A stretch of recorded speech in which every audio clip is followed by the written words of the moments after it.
We're answering some questions today, and we have a very, very important topic about outside activities, restrictive covenant, non-competes, social media as it may be as well. So hey everybody, it's John and another Coffee and Contracts episode here. And first I wanted to share an email that I received on one of our associates here. Now you can go to Contract Diagnostics anytime and look at our associates here and choose who you work with, something that you can't do in other national firms. So a email that I received the other day. John, I wanted to email you and give you some feedback on Anu. She is awesome. I've used her for the past 2 years for my last 2 contracts, and she is super friendly and super helpful. She went above and beyond at this last time, and I was under a time crunch, and she connected with me while she was on vacation from halfway around the globe. Anu loves global travel, and although she's out of the office a portion of the year, she definitely keeps up with all of her clients, as this one said. If I remember correctly, she did the same last year. I can't say enough good things about her. Thanks again. And then he goes on, he happened to spend some time here in Kansas City where we're based. So at any rate, we love getting positive feedback on the folks that we have here. This is our passion. It has been for over 13 years, and whether you work with me, who started the company, whether you work with Anu, who's been doing this in various capacities as C-level executive and as in-house counsel and her own law firm for the vast majority of 20 or 25 years, whether you work with Laura, who's got a very great track record around recruiting and around helping physicians and knows everything about physician contracts, or Pete, who's been involved in healthcare and physician contracting for major organizations for the past 25 years, or Jennifer, who's held numerous C-level suites at many different organizations, major hospital systems in the Southeast. And we've got a lot of folks here with a ton of experience. And if you want to look on our website, you can choose who you work with for your next contract review or compensation analysis. But the next thing I want to bring up, as I send an email to my team once a month asking for content ideas as they interact with you all,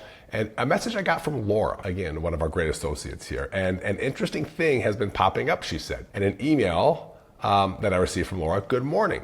I wanted to send a quick email. Wow, this topic is on my mind, but since you often ask for ideas or topics for posts or videos, one thing I'm often asked about is whether a physician doing social media around their specialty would get them into trouble with their non-compete. I haven't seen a non-compete that specifically addresses this yet, but it does make me feel like maybe we should be thinking through this and having conversations with the physicians. So if you do social media, I'm friends with physicians on social media, both personally and of course through our work account. Feel free to join Contract Diagnostics. I don't know what we're on. I think we're on Instagram and Facebook and I don't know whatever else. But I'm personal friends with physicians, and I see physicians, they post about their activities and their families and their vacations and everything else, as many do with social media accounts. But if you're posting medical things, you may need to check with your employer. Every employer, I should say, has policies. They have policies around dating, potentially, around drugs or smoking. They might have vaccine policies that came from the pandemic. They may have policies around social media as well, intellectual property policies, outside activity policies, gift policies. There's all types of policies, and employers often have policies that monitor behavior, if you will, both in while you're at work and while you're away from work to capture anything that may put them at risk. So what's a social media policy of your employer? Well, we haven't seen, we see contracts, we see policy manuals from time to time, but we definitely haven't reviewed 14,000 policy manuals at employers like we have their contracts. So I encourage everyone to look up those policies and figure out, can you be friends with patients on social media or even colleagues or coworkers? There may be restrictions. Some of them will say you can't have your badge, you can't show your name, you can't show hospital X or Y on your lab coat if you're posting on social media. You can't check in, if you will, if you're at work. You can't obviously disclose any confidential information or violate HIPAA by any means, but a physician would never do that. Another thing comes up for people who might be doing cosmetic dermatology or plastic surgery. What can you post and what can you not post? Again, we don't have an overall answer here at Contract Diagnostics because it's an employer-specific or a company-specific requirement or policy. So we encourage everybody to look into what the policy is of their organization. I will say, if you are practicing dermatology or plastics and you do want to be able to post pictures of before and after on the way that you're helping your patients. We do recommend that this is addressed during contract discussions and negotiations. Who owns those images? Can you co-share them? I would expect any organization to own any images of their patients. Again, they're not your patients unless it's your practice. They're the patients of the employer. You're simply their attending physician for the time being while you work there. So we do encourage some kind of language in contracts that includes a co-share of those images, the ability in your contract to use them for social media, whether it's on your page, whether it's on the employer's page. Maybe you want to create a separate Google My Business page, or maybe you want to create a separate page, Mary's cosmetic surgery on Instagram, and you want to post things. Maybe you want to link back to your employer's website so they can book appointments or contact your staff to set up a meeting. I don't know if you can do any of that.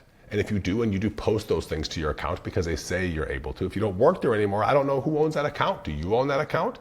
Do they own that account? I would assume they own all the photos that you've posted, so you likely will have to take all of them down or be in violation of one of their policies. So these things become very important for physicians who are linking up in social media with patients, with colleagues, whether it's for personal or for professional gain. If you're in plastic surgery, maybe orthopedic surgery, if you're in any dermatologic specialty, anything that is showcasing before and after, it's important to know. I've been on LinkedIn and I've seen residents and fellows post angiograms of of an occluded artery that they thought was impressive and they wanted to show everybody, or how they bored through a CTO and they wanted to show everybody, look at the wonderful work that we're doing here at this hospital. So make sure you understand the policies of your organization. I can't impress on you enough about that. Obviously, we can't modify policies here. We can provide good ideas for you all as you go about these conversations with your employer. So if you need any help with how to handle a conversation, with how to review a policy, with what you can and can't do, what's clear, what's not clear, what's fair for pay, etc., give us a call at Contract Diagnostics. We're always here. You can set up a free 15-minute call on our website. You can subscribe to the blog. You can listen to us on any social channel for no charge. And if you do need help with a contract review or a compensation analysis or looking for a fair market value analysis for your group, your colleagues and yourself, give us a call. We're always around, contractdiagnostics.com. And I'm John. I look forward to connecting with you all soon.